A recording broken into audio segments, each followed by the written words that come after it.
Welcome back to Poetry and Police. Remember, subscribe and share my videos. Click that notification bell.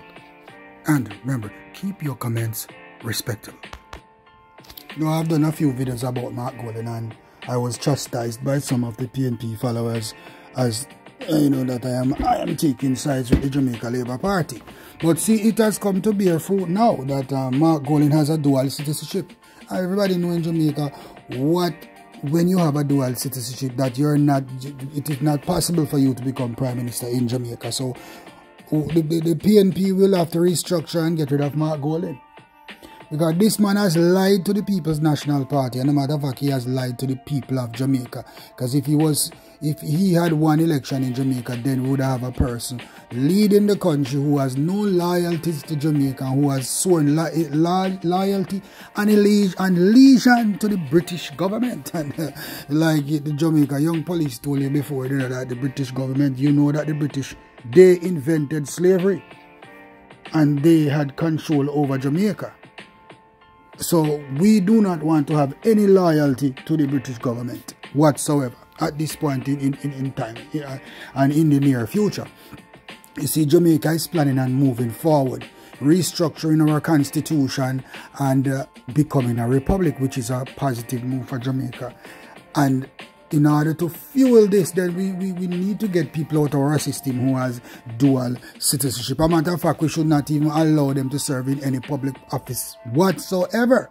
So I don't know why you have certain part of the constitution where a man can serve in our politics, but he can't reach a level of being a prime minister. It's like a contrast. But what you need to do is get it out of the system totally, that once a person has dual citizenship, he cannot be commissioner of police in Jamaica. He cannot be serving in any public office in Jamaica. That is what they need to do across the board. That is what they need to do.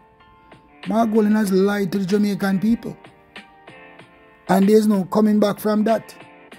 The man is so power hungry that he is willing to do anything to sit in the office of Prime Minister. He was willing to do anything. He's willing to lie to the Jamaican people, and now he has put the People's National Party in disarray, and people will lose interest in the People's National Party. But this is the thing in Jamaica. Well, Jamaicans on a whole do not view politics as some of us does, most Jamaicans, because a man will even commit murder in Jamaica. Jamaicans still vote for them. So Jamaica said, because Jamaica is political, tribalized, that they only believe in one party alone from them born till them dead. That's why Mark Golden and people, even Andrew Holness too, they prey on people who are not so educated. They prey on people who does not understand politics. They prey on people who does not read and understand what is going on in their country, because guess what? They have made up their mind that, me a Labour right 100%. And if Andrew Holness is caught robbing a bank, I still go vote for him. If Mark Golden is caught robbing a bank, I am still going to vote for him, because as long as he's PNP, I am going to vote for him. As long as he's Labour, I am going to vote for him. That is how most Jamaicans view politics, brother.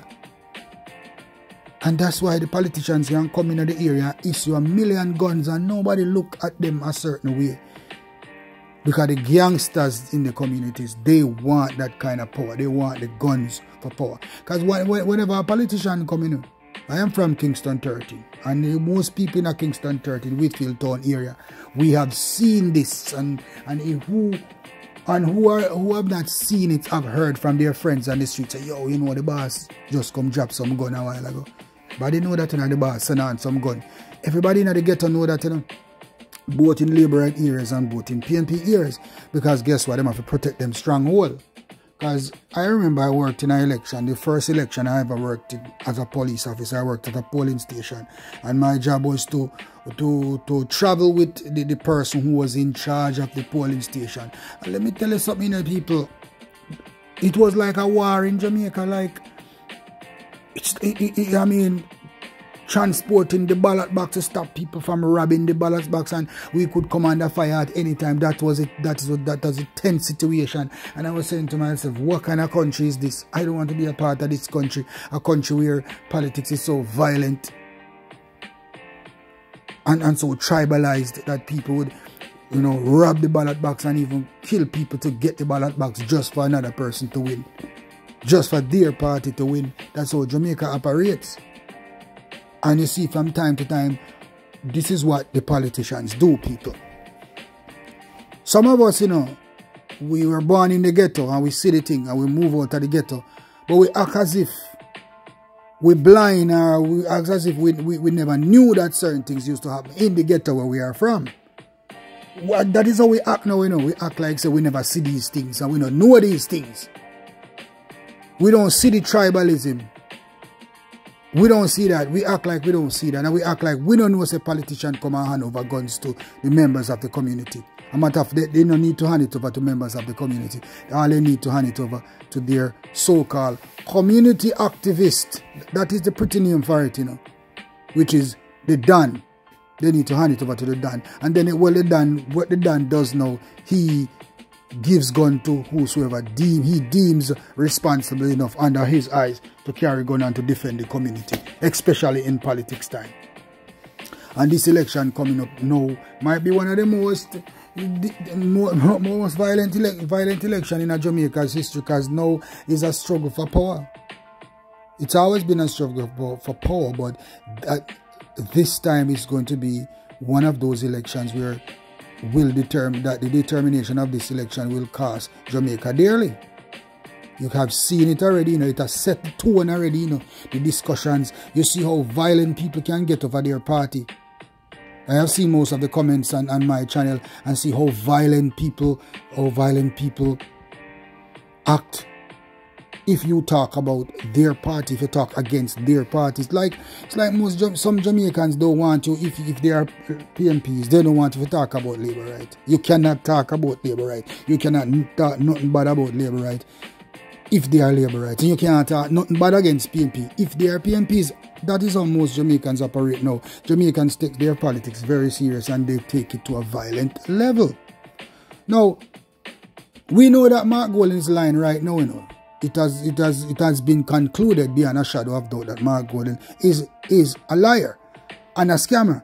And now it is up to the People's National Party now to deal with this issue, and it's up to the supporters to accept the fact that this man is a British citizen and this man lied to you. So what is the next move for you, the supporters, now?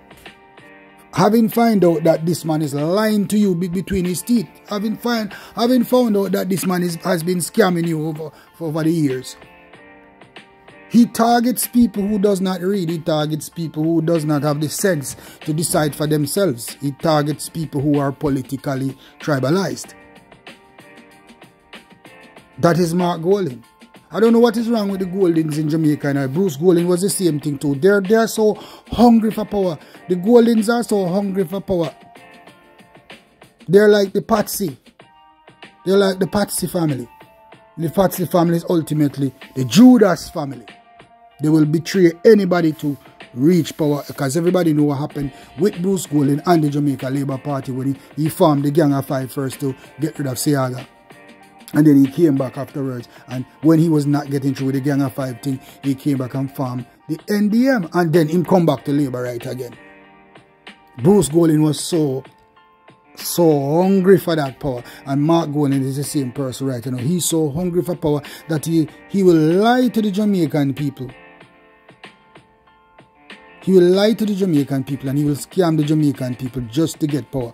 And now that his lies have been exposed, I hope the PNP supporters see this clearly and say, no, this man cannot be trusted.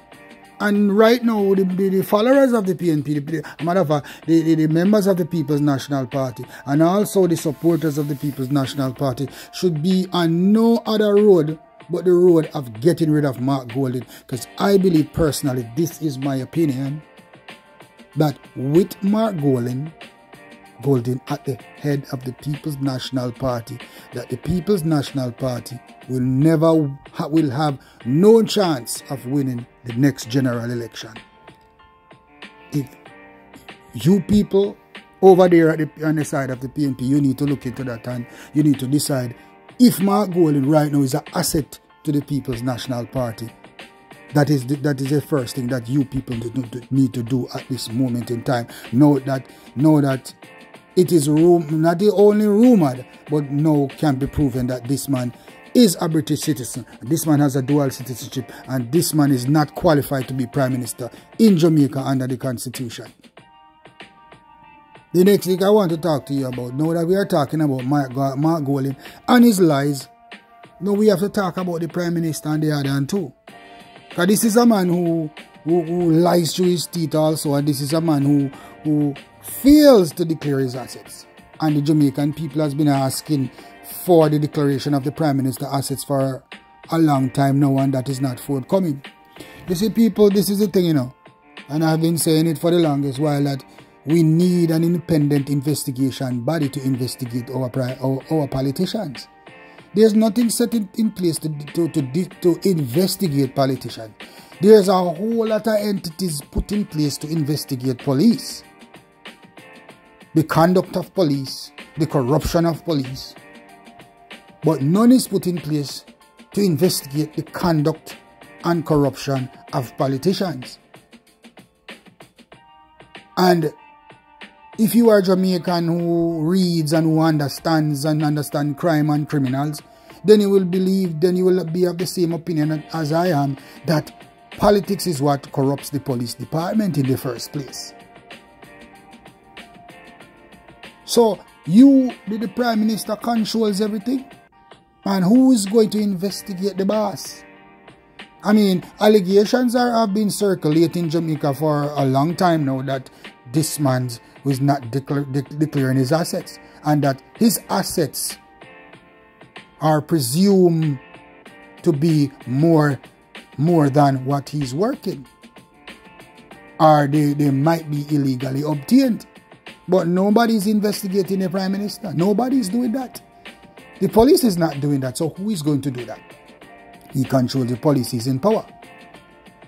So Jamaica needs a body, and we need to see you see right now the Commissioner of Police, you know, talk about Police Federation, and he might talk about welfare, and he might talk about a whole lot of stuff, but nobody's talking about an independent investigation body to investigate politicians.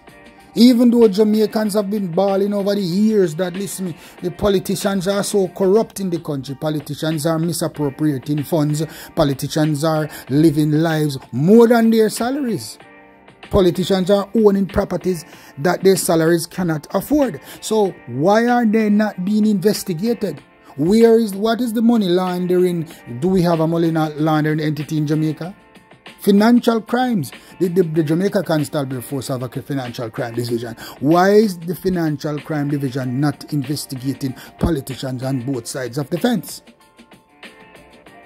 Why? Why are not more people in Jamaica being arrested for money laundering and illegal possession of money? Why? Because the financial crime unit is controlled. It's controlled. And only who is allowed to be exposed are exposed by the financial crime unit. You can see over the years how many politicians have been exposed by the financial crime unit. None. What that shows you, Jamaica? That shows you that no investigation is being carried out on these people and their financial status. No investigation is carried out on these people's background. These people doings, these people affiliations. Nobody's doing all of that. Because let me tell you something, as a policeman, you know, I have seen where Owen Ellington, when he was Commissioner of Police, he dismissed a few police. Matter of fact, he dismissed a whole lot of police officers. And most of those police officers who were dismissed from the Jamaica Constabulary Force, they were dismissed on the basis that they were under investigation because they were affiliated with people of unscrupulous characters. I have personally known about 5 police who was served with that document that, listen, you are consorting with people of criminal background. And as a result of that, we are not renewing your contract.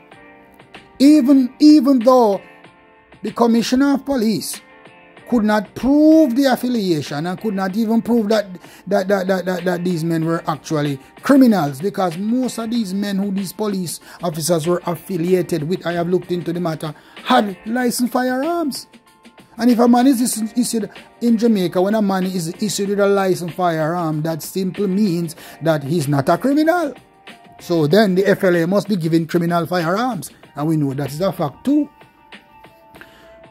So you cannot prove that a man is criminal, but yet you are dismissing a police officer for consorting or affiliating himself with that man.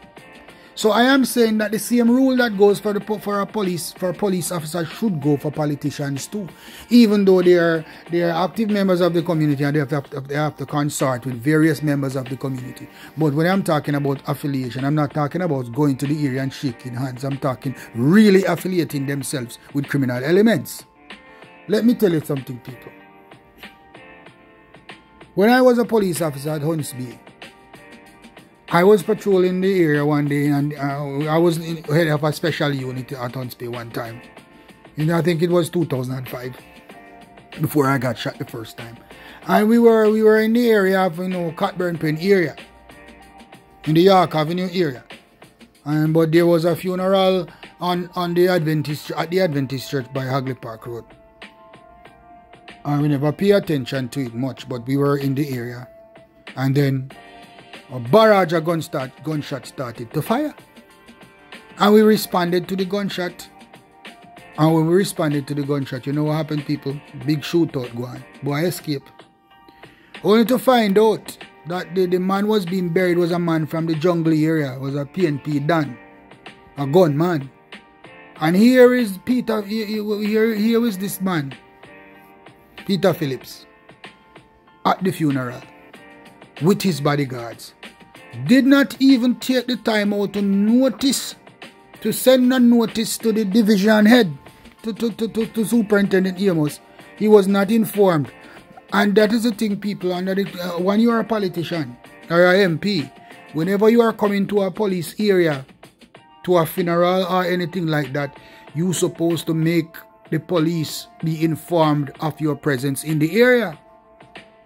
And Peter Phillips did not do anything like that.